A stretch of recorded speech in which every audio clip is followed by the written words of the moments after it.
सीमास पुणेरी स्वाद मध्ये तुमचं सर्वांचं स्वागत आहे। तर आज चला बघूया आपण चटपटीत अशी पनीर भुर्जी।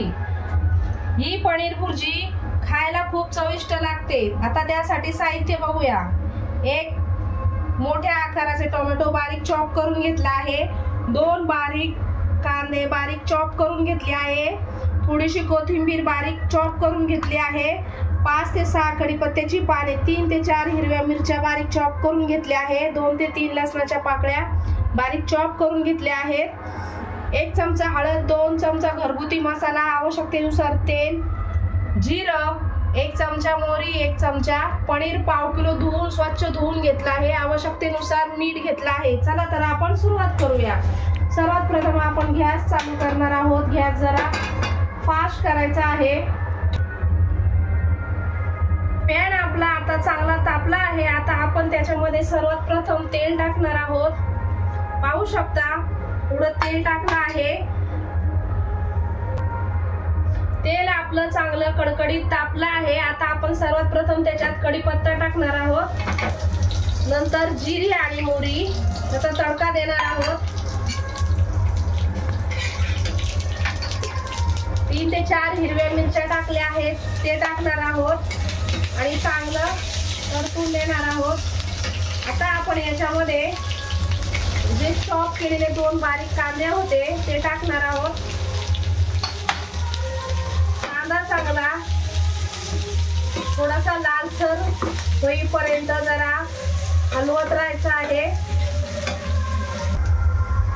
पाहू शकता आपला कांदा थोडासा लालसर झाला आहे।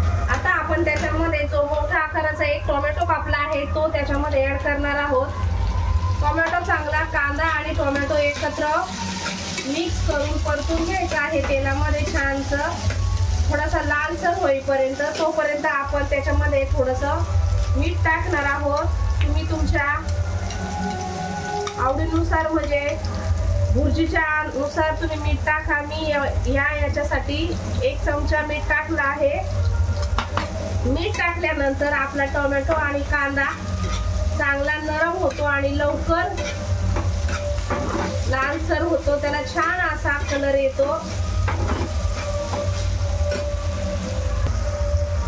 पाहू शकता आता आपला कांदा आणि टोमॅटो छान जरा लालसर झाला आहे।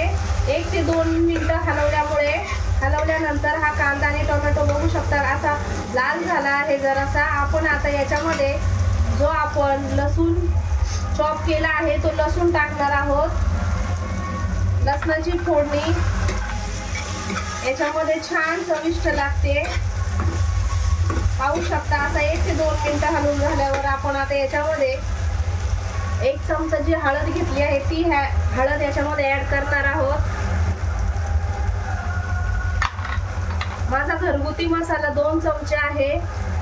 तुम्ही याच्या ऐवजी काश्मीरी लाल मिरची वापरली तरी चालेल, तुमच्या तिखटानुसार, तुम्हाला जसं तिखट लागेल तसं। आता आपण हे सगळं मिश्रण एकत्र व्यवस्थित परतून घ्यायचं आहे तेलामध्ये।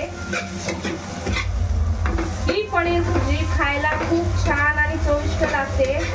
तुम्ही नक्कीच एकदा घरी ट्राय करून बघा आपला मसाला किती छान परतला आहे।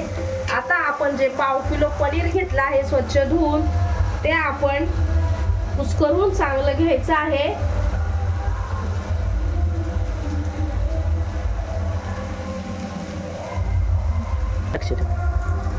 पाहू शकता आपले हे पाव किलो पनीर किती छान मस्त असं कुस्करून घेतल्यामुळे बारीक झाला आहे। आपण आता ह्या मसाल्यामध्ये ऍड करणार आहोत जो आपण पॅन मध्ये परतून घेतला आहे। त्याच्यामध्ये व्यवस्थित पनीर आणि मसाला व्यवस्थित मिक्स करून घ्यायचा आहे आणि जरा गॅस मंद आचेवर ठेवायचा आहे जेणेकरून आपला मसाला करपणार नाही।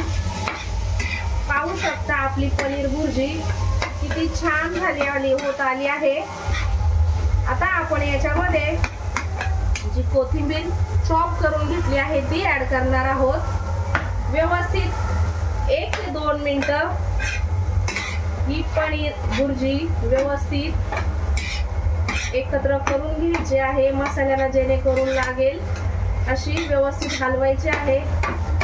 चला चला तर मग आपली आता पनीर भुर्जी तयार झाली आहे. सगळ्यात कमी वेळेत, कमी साहित्यात झटपट अशी चविष्ट पनीर भुर्जी आपली तयार झाली आहे. चला तर आपण आता गॅस बंद करूया आणि आपली पनीर भुर्जी काढून घेऊया. पाहू शकता तुम्ही किती छान अशी मस्त चमचमीत पनीर भुर्जी केली आहे. पाहू शकता आपली ही चमचमीत पनीर भुर्जी किती छान आणि चविष्ट झाली आहे. ही पनीर भुर्जी तुम्ही चपाती संग किंवा भाकरी संग खाऊ शकता. नक्कीच एकदा घरी ट्राय करा. जर तुम्हाला माझे असे नवीन नवीन पदार्थ आवडत असेल तर माझ्या चॅनलला लाईक करा, शेअर करा आणि सबस्क्राईब करा. नमस्कार.